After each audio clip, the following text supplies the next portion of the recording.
Hey guys, Adam with Germaine Marine. Today we're going to show you how to put your Protect All cover on your new Tige boat. First step, what you're going to do is reach in your glove box, turn your battery switch on, and then you'll come up over here to your bimini top and take the safety straps off.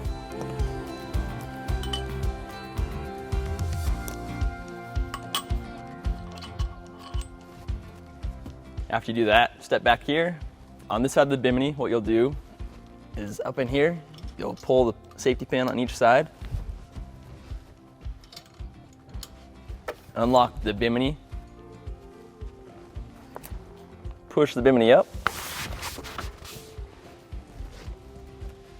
lock it back in place on each side.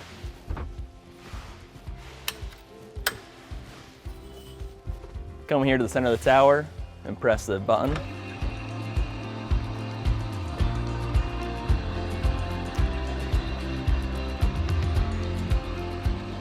Wait for the bimini to go all the way down. It'll stop automatically. And then grab your board racks, flip those all the way in.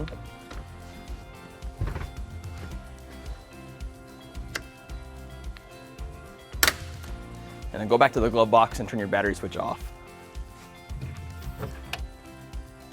With the bimini locked, the tower down, and the board racks flipped in, this will eliminate any unnecessary movement while traveling. After you do that, you'll grab your boat cover, take it to the bow of the boat, and start covering the boat. All right, so now that we're up in the bow, we have the boat cover here with us. You're gonna take the front of the boat cover with this strap, put over the nose of the boat. We're gonna take the nose strap and connect it underneath the bow strap of the trailer. Take the cover and unravel it and throw it over the tower.